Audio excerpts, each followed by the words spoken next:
Hello, today this is your favorite half Chinese friend who is going to talk a little bit about the Uyghurs today, especially about the Uyghur bans and sanctions and all this not so much fun stuff imputed on them by the USA mainly, but Europe and other NATO states, the usual warmongers, are also adhering to a lot of these, if not all.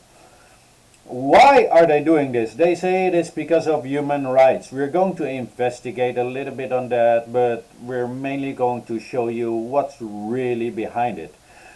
Uh, Here is from the Uyghur Human Rights Project. We have a list here: 107 punitive sanctions, 57 Chinese companies, which are also Uyghur companies, 33 Chinese officials, probably also Uyghur officials because Xinjiang has its own government and a lot of Uyghurs are in that government, also in the central government of China, the CPC. Some are subject or to two or more sanctions, five laws, policy statements and advisories, 11 investment bans, so you're not allowed to invest in Uyghurs, you're not allowed to help them to open businesses and whatever, any support to Uyghurs is not allowed. The Xinjiang Construction and Production Corporation is under four separate sanctions, so they don't like Uyghurs to produce anything. Global Magnitsky import bans based on human rights violations, well, that's debatable. So import bans is they're not allowed to get anything. Export bans, they're not allowed to export anything. Uyghurs are not allowed to export their products. Investment bans, well, you're not allowed to invest in them again. Visa bans on officials. Atrocity crime statement by Secretary Blinken. Well, that's just hilarious since he's the biggest warmonger of all times. I mean, think of Syria, Iraq, Afghanistan, Libya. Oh, he agreed on that. Atrocity crimes determination, surveillance technology export license. Well, that's funny because the biggest surveillance state that has been caught was the USA. They surveilled them almost literally everybody in the world, right? See Edgar, was it Edgar or Edward Snowden for that? He's in this time hiding in Russia because they want him dead. Xinjiang supply chain business advisory. Well, so there cannot be a supply chain from or to or out of Xinjiang, where is exactly where the Uyghurs are living. Department of Labor product list, and here is the list is all these import bans and sanctions and export bans and whatever. You know, it's ridiculous. This is all on Uyghur companies, all on Uyghur people. Chinese Uyghurs, yes. But somehow they are trying to help them, yeah, trying to help them to be out of a job and live in poverty, if you ask me. So, a couple of these products. Uh, Cotton production of China is number 2, United States is number 3. Mind you, United States and Europe and the other NATO states always say two things. We need to slow down China's economy, which they mean we need to destroy Chinese economy, and also we need to contain China. Well, we can see that China is number 2 of the biggest cotton producers in the world.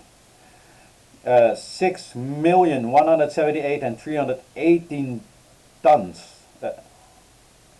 That's a lot, right? That's a lot. And if we look at this, that most of the cotton is produced in Xinjiang. That's 5,161 tons, right? In 1,000 metric tons it is 5,161. So if you stop that, well, that's a little bit harsh on the Chinese economy, but it is mainly harsh for the Uyghurs. That's, I mean, their business, obviously. Tomato production, I always thought it was Italy, but it seems to be China number 1 with 156,423,811 tons. And again, most of that is grown in Xinjiang.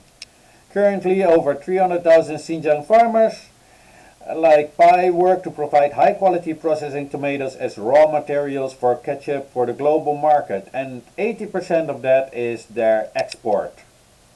Here, 80% of its output is export. So if you stop their export, will the Uyghurs still have jobs in the tomato industry? No, probably not. So are we helping the Uyghurs then? No, probably not.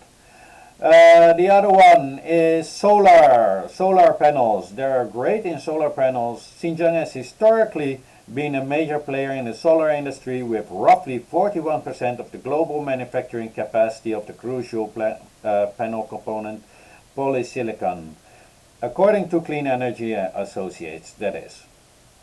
So if we stop them from exporting that 41%, which would be really devastating to the world actually, we're not only destroying our own world and depriving other people from cheap green energy, but we're also depriving the Uyghurs from their job and their livelihood and their income. Is this helping them? Yes or no? Well, you tell me. Another thing I want to show you, this is from the NED, the Human Rights Project. Uyghur Human Rights Policy Act builds on work of NED grantees, and they show here, first thing I want to show you, they call it East Turkestan, also known as Xinjiang, Uyghur Autonomous Region of Northwest China. Well, it's only known as Xinjiang Uyghur Autonomous Region of Northwest China, but they want to have it separated from China, and they already have their own name for it. I thought they also even have their own president already, ready to go when they can separate it from China, like in a regime change. And which, by the way, is NAD is famous for. The National Endowment for Democracy, NAD, has awarded 8,758,300 to Uyghur groups since 2004. One of them is the World Uyghur Congress, another one is the Uyghur Human Rights Project, and another one, the Campaign for Uyghurs, the Uyghur Transitional Justice Database Project. And there are a couple of more, I need to get you the list, but that's for another video. So when you see this, and you see an article by World Uyghur Congress, and one by this one, and one by the Campaign for Uyghurs, the Uyghur Traditional, and blah blah blah. This Uyghur Human Rights Project is, by the way, the first source that I use, right? They're all paid by the NED. So it's basically only one organization. NED, Washington, CIA, covert organization. That's it. Are they doing the Uyghurs a favor, or are they not? Well, if you're taking their jobs away and everything, I really don't think you're helping them. And it seems really obvious when we look at they taking down huge export products, right? Number 2 in the cotton, of which most of it comes from Xinjiang. Number 1 in tomatoes, of which most of it comes from Xinjiang. Number 1 in export of solar, which of most comes from Xinjiang. All produced by Uyghurs. We are not doing them a favor by killing their income.